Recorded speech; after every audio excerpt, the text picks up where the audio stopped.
Hello guys, welcome back to my channel. My name is Opayemi Goddess, and on this channel I talk about virtually everything ranging from lifestyle to nursing to love and relationships and basically everything fun. If you're new to this channel, thank you for stopping by.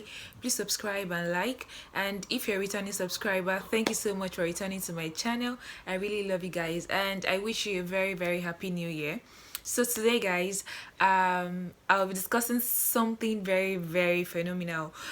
It's been a year since I moved to the United Kingdom, and I just thought this would be the best time to film a video regarding the biggest culture shocks I experienced when I came newly, and basically the things to expect if you're moving from Nigeria to to the UK. And yeah, that's it. Let's get started.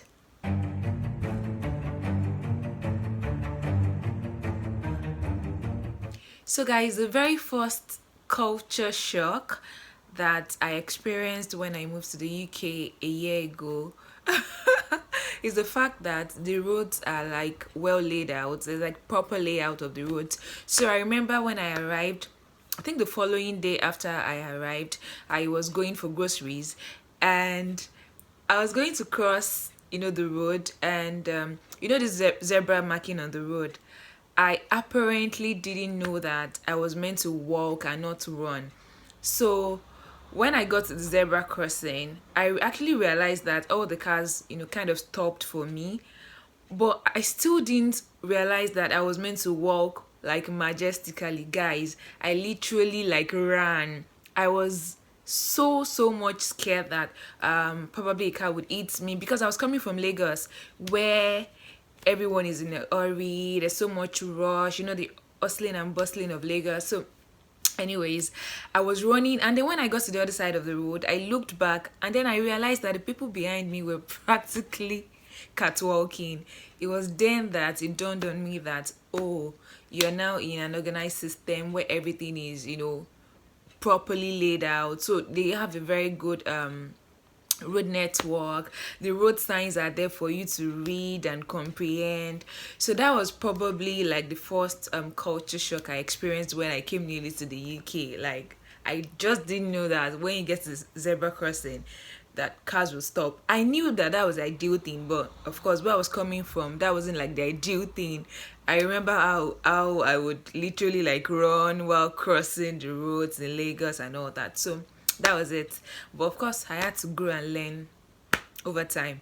Okay, so the second culture shock, I don't know if I should call this a culture shock, but it's the fact that the public transport system is very efficient. I mean, you don't have to struggle for bus. I feel like most of my experiences, or what I would call shocks, are actually shocks because I moved from Lagos to the United Kingdom. So probably if I was living in a remote area in Nigeria, maybe my experiences would have been different. I wouldn't know, I'm just guessing.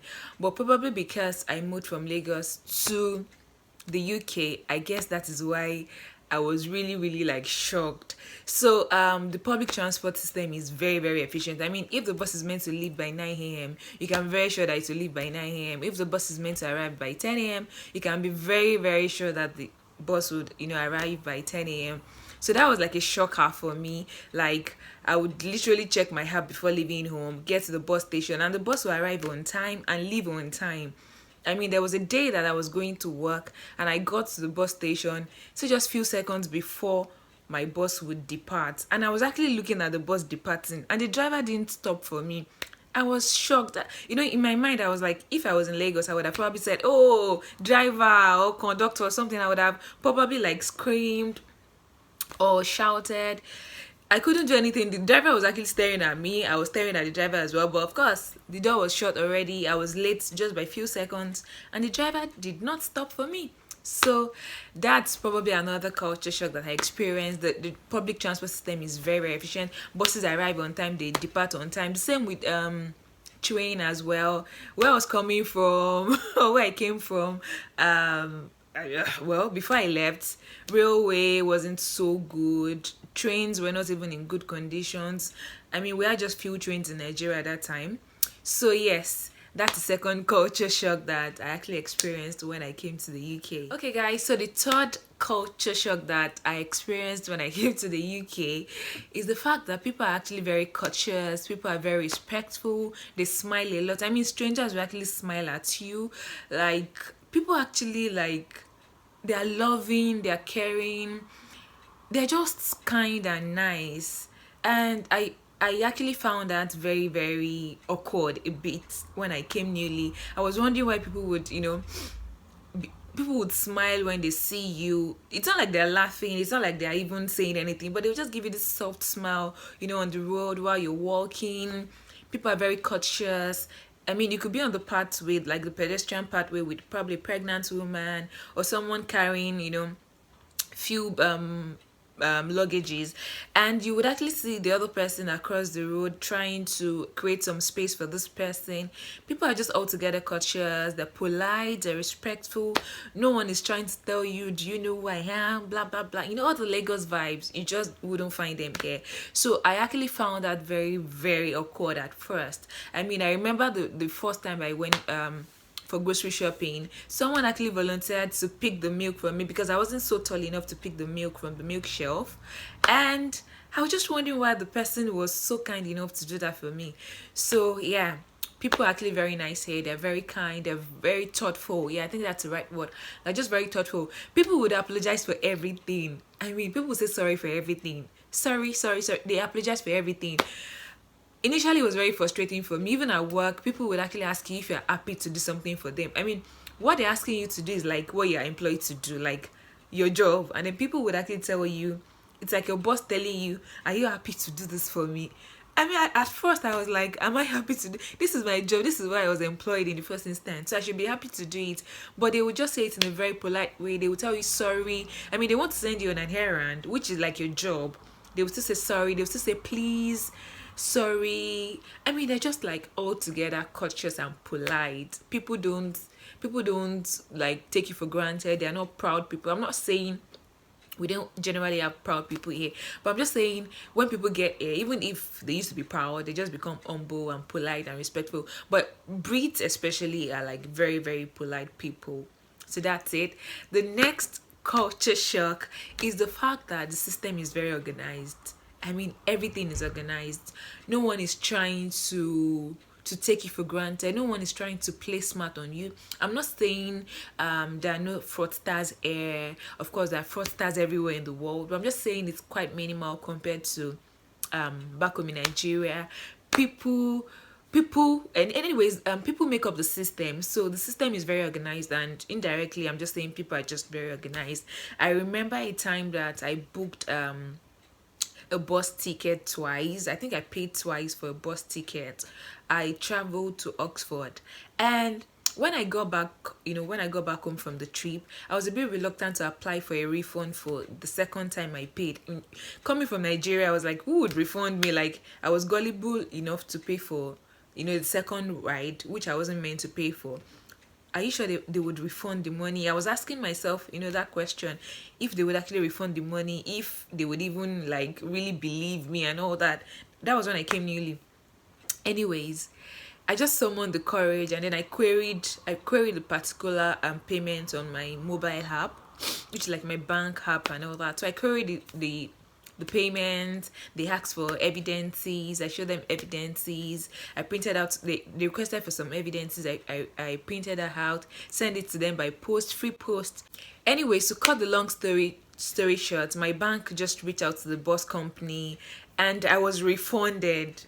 I think it was about £10 or so. I was really shocked when I got the alert. I was like, God, like, was I actually refunded? So they are that organized. Nobody's trying to cheat you. I mean, the system is not trying to cheat you anyways. There might be people trying to cheat you, but the system is not trying to cheat you. The system is very organized. I remember during the first wave of the pandemic, I think in March or so. So I booked for a train. I booked the train ride, and for one reason, I can't even remember the reason. It was it was cancelled because of the pandemic. And I was just saying, okay, I'll just let go of the money. I think it was about £28 or £30. I can't remember. I think it was £30. So I already made up my mind I was going to let go of the money, because it wasn't even the train line that cancelled my trip. It was the fact that what I wanted to, travel for was cancelled. Anyways, I just thought about it. Let me just try. There's no harm in trying, right? So I got to the train station. I applied for a refund. I just filled the form, the reason for cancellation, or the reason why I couldn't go for the trip, and I just wrote down, oh, the pandemic. What I wanted to, travel for was cancelled because of the pandemic.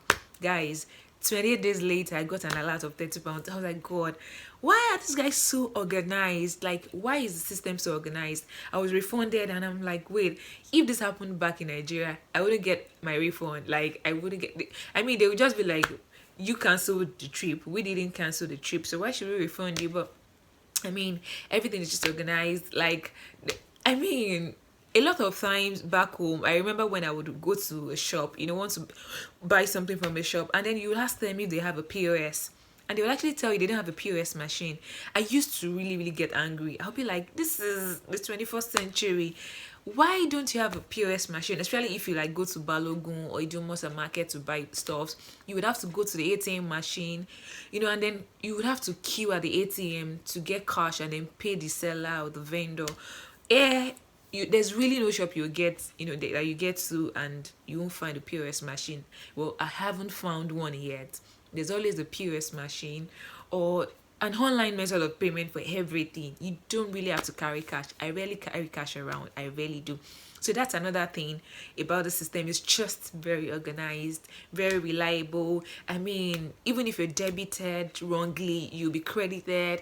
Things are just like organized. So that's another culture shock that I experienced when I came newly. I just could not understand why everything was well organized. Okay guys, so the fifth culture shock that I experienced when I came here is the fact that life is very simple here. I mean, like, modesty is like the core thing for Brits. They are very, very modest, so nobody's trying to impress anybody. You can literally wear I'm trying to look for something very awkward, something very awkward that you normally wouldn't want to wear. Say, I don't know, maybe like agbada or something very, very awkward. You can literally wear anything and nobody's actually staring at you, nobody's looking at you. I mean, except you're like at work. Of course, there's actually like the mode of dressing for, for work, which is different. But I'm just saying, like, you're going out normally, maybe going for groceries or something, just dress anyhow, nobody's looking at you. People are like very, very simple. They live a very simple life. Nobody's trying to impress you. I mean, most of the cars on the road are actually small cars. I know people still drive big cars, but I'm saying majority of people here drive small cars. And then I also realized that having a car is not like luxury air. Back home where the fact that you have a car kind of means that you're probably in the middle class or the upper class. You definitely won't be in the lower class if you have a car back home. But here, even if you're in the lower class, you can afford a car. Owning a car is not like luxury. I mean, someone who has a car can decide to walk tomorrow, like going to work. He can decide to leave his car back home and then take a walk to work. The same person the next day can decide to cycle to work, and then another day the same person can decide to drive to work. So they don't take life so seriously like we do back home. You can drive, you can walk, you can cycle. Modesty is just like their watchword. Even if you drive a big car, nobody is staring at you or looking at you as one rich person. People are just going about their normal activities. So that's another culture shock. I was really shocked, like, why would you walk to work? I do that now because I've also like adjusted and adapted. But at first I was like, why would you walk to work when you can take the bus or you can drive? You have a car. But they would just sometimes feel like cycling or walking or even taking the bus, of course driving. So that's another culture shock that I experienced when I came newly. Guys, so the next culture shock that I actually experienced when I came here is the fact that all jobs are respected. Is that the right word? You know the saying that there is dignity in labor. If you guys know very well, back home, like we classify some jobs as menial. Yeah, they are menial, but I'm just saying that, yeah, even the menial jobs are not considered like menial. Fine, they're menial. People know they're menial jobs, but nobody's discriminating. I mean, nobody's feeling too big to do a certain kind of job. Like everyone is just like, I mean, all jobs are just, I mean, are respected. So nobody's looking down at you because you're probably a housekeeper. I know people who have good jobs and they still work as housekeepers in their, in their free time. So nobody's trying to make you feel less of yourself because you're doing a menial job in court. Unlike back home, that you would feel so bad to even tell someone that, oh, I work as a housekeeper, I work as a nanny, I work as a maid, I work as a cleaner, all those things are seen as jobs for people who belong to the lower class back home in Nigeria. But here it's so different. Like someone who has like a proper job in quotes, what we classify as a proper job, can still like do the menial jobs in their spare time or when they feel like, just to make extra cash. So all jobs are respected here. There's no discrimination. Nobody's feeling so big. I was really shocked at first. I mean, so someone would talk normally to a cleaner at work. You know the way people talk to cleaners or housekeepers back home. You order them around, you speak to them rudely and all that. You shout and scream at them. No. You have to address them politely here. You have to honor them and respect them. So that's another culture shock that I actually experienced when I moved to the UK. So guys, there will be a second part to this video because I don't want this to be too long. So watch out for part 2 of the biggest culture shocks that I experienced when I moved to the UK a year ago. I'll see you in my next video. Please, if you have any culture shock that you experienced when you move abroad, it might not necessarily be to the UK. Probably you moved to the US, you moved to Canada, anywhere in the world, but a developed country, an organized country. Please just drop those comments in the comment section. I would like to know the culture shocks or anything that you experienced that was really, really odd or strange or awkward to you at first. Please just drop them in the comment section. I would like to read from you. Don't forget to like, don't forget to share. Please click on the notification bell so you'd always be notified whenever I put up videos on my channel. And I will see you in the next video, which will be the second part of this video. Bye.